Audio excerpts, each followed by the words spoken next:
Rockdale, listen, when everyone hears the word HOA, they either get excited or they get nervous. But today, we're gonna see what really goes on behind the scenes at an HOA management company. And hopefully this company just might change your mind. Let's start with the basics. Tell us your name, the name of your company, and what do you do? My name is Dr. Natasha Cameron. My company is Thomas Williams Management, and we are the only woman-owned community association management company that is also GDOT certified, with locations here in the Atlanta metropolitan area, DC, North Carolina. Okay, tell us a little bit about what a community management company does.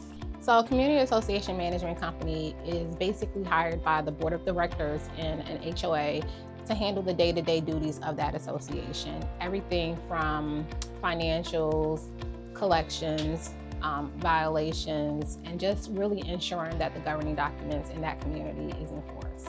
So that community is also considered an HOA community, the same name interchange?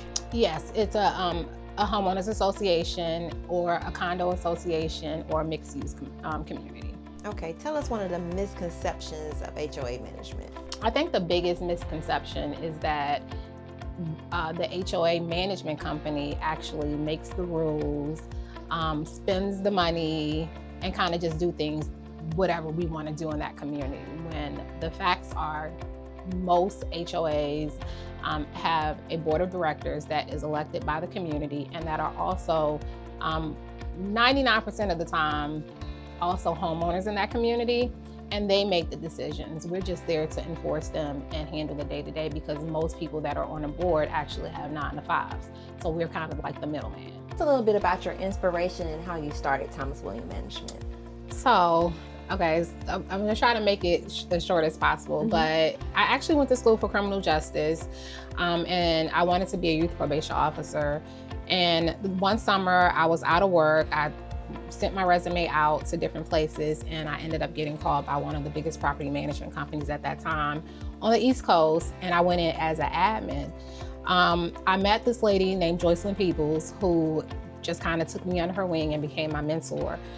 She told me everything that I need to know to go from answering the phones to assistant property manager, then to property manager for one of the biggest sites for the Peterson Company, which is National Harbor, Maryland.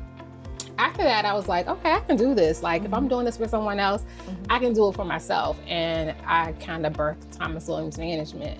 But on a deeper level, I think that being an entrepreneur came from my dad. You know what I'm saying? He was in the military, and then when he left the military, he had his own business, and then he got into the construction field, and him and his partner opened up a business.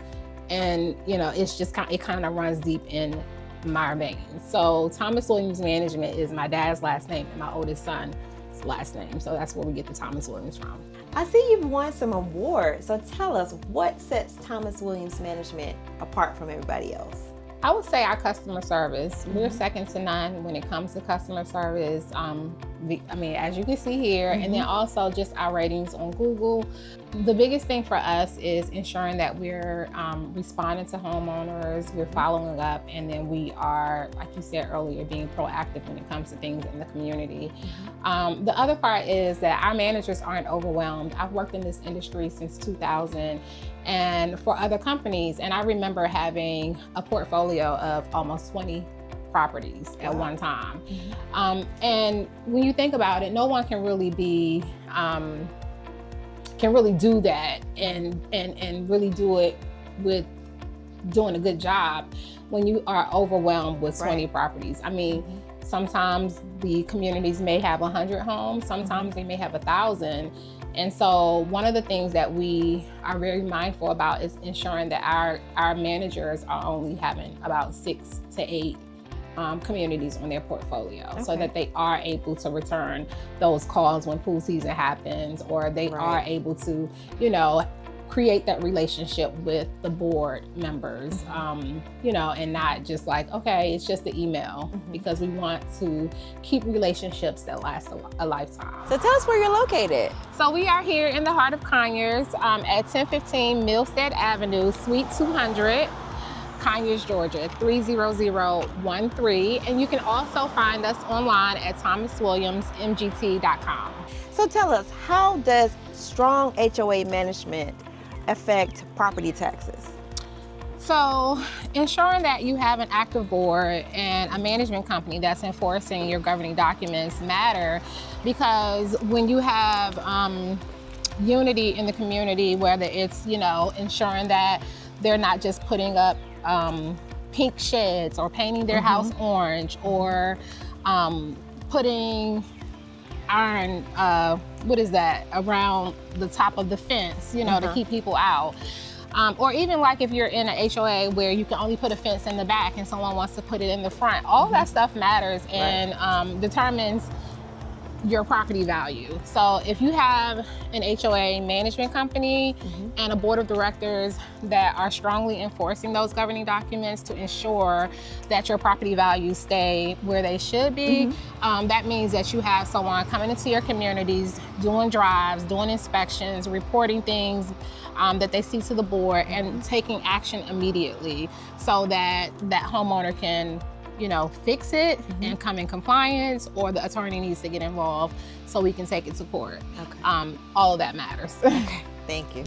Rockdale, today's conversation gave us an insight into how HOA management matters to our community.